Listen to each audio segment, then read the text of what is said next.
നമുക്കിന്ന് നല്ല ഉണക്ക നത്തോലി കിട്ടിയിട്ടുണ്ട്.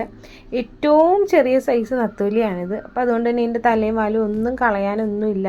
ഇനി ഇത് കഴുകി വൃത്തിയാക്കി എടുത്താൽ മതി. അപ്പോൾ ഞാൻ ഇതുപോലെ കുറച്ച് വെള്ളം ഒഴിച്ച് കൊടുത്ത് നന്നായിട്ടൊരു 3-4 തവണ കഴുകി വൃത്തിയാക്കി വെള്ളം എല്ലാം ഊറ്റാൻ വെച്ചതിന് ശേഷം ഇതിലേക്ക് ആവശ്യത്തിനുള്ള മഞ്ഞൾപ്പൊടിയും എരിവിന് വേണ്ടിയിട്ട് സാദാ മുളക് പൊടിയും കളറിന് വേണ്ടിയിട്ട് കാശ്മീരി ചില്ലിയും കൂടെ ചേർത്ത് കൊടുക്കുന്നുണ്ട്.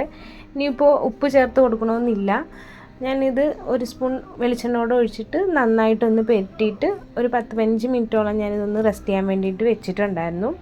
അതിനുശേഷം ഒരു പാത്രം എടുത്തിട്ട് അതിലേക്ക് ഒരു 3-4 ടേബിൾ സ്പൂൺ വെളിച്ചെണ്ണ ഒഴിച്ച് കൊടുക്കുന്നുണ്ട്. കടുക് പൊട്ടിച്ചിട്ട് ഇഞ്ചി, വെളുത്തുള്ളി, കറിവേപ്പില ഇത്രയും ചേർത്ത് കൊടുക്കാം. പച്ചമുളക് ചേർത്ത് കൊടുക്കണമെന്നുള്ളവർക്ക് കൊടുക്കാവുന്നതാണ്. ഇനി ഇത് നന്നായിട്ടൊന്ന് മൂത്ത് വരട്ടെ. ഇനി ഇതിലേക്കൊരു മീഡിയം സൈസ് സവാള ആയതുകൊണ്ട് ഒരു 4 സവാള വരെ ഞാൻ ചേർക്കുന്നുണ്ട്.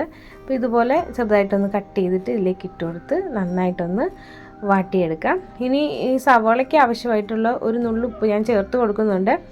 ഇനി ഈ നത്തോലിയും കൂടെയൊക്കെ ഇട്ടിട്ട് ആവശ്യമുണ്ടെങ്കിൽ നമുക്ക് ലാസ്റ്റ് ചേർത്ത് കൊടുക്കാം. അപ്പോൾ നമ്മുടെ സവാള നന്നായിട്ടൊന്ന് വെന്ത് വന്നിട്ടുണ്ട്. ഇതിലേക്ക് മഞ്ഞൾപ്പൊടിയും കാശ്മീരി ചില്ലി പൗഡറും പിന്നെ കുരുമുളക് പൊടിയും കൂടെയാണ് ചേർത്ത് കൊടുക്കുന്നത്. ഇത് നന്നായിട്ടൊന്ന് മൂത്ത് വരട്ടെ. അതിനുശേഷം ഇതിലേക്ക് നമുക്ക് ആ നത്തോലി ഒന്ന് ഇട്ട് കൊടുക്കാം. നന്നായിട്ട് എല്ലാം കൂടിയിട്ട് മിക്സ് ചെയ്തെടുക്കുക. ഒരു 5 മിനിറ്റ് വരെ നമ്മളിതൊന്ന് ലോ ഫ്ലെയിമിൽ വെച്ചിട്ട് കുക്ക് ചെയ്തെടുക്കാവുന്നതാണ്. ഇനി നത്തോലി ചെറുതായിട്ടൊന്ന് ഫ്രൈ ചെയ്തിട്ട് വേണമെങ്കിലും ഇതിലേക്ക് ചേർത്ത് കൊടുക്കാവുന്നതാണ്. ഇത്രയേ ഉള്ളൂ ഇത് തയ്യാറാക്കാൻ വേണ്ടിയിട്ട്. വളരെ പെട്ടെന്ന് തയ്യാറാക്കാം. നിങ്ങളെല്ലാവരും ഒന്ന് ട്രൈ ചെയ്ത് നോക്കണം. നമ്മുടെ ചാനൽ ആദ്യമായിട്ട് കാണുന്നവരൊന്ന് സബ്സ്ക്രൈബ് ചെയ്യുക. Thank you for watching.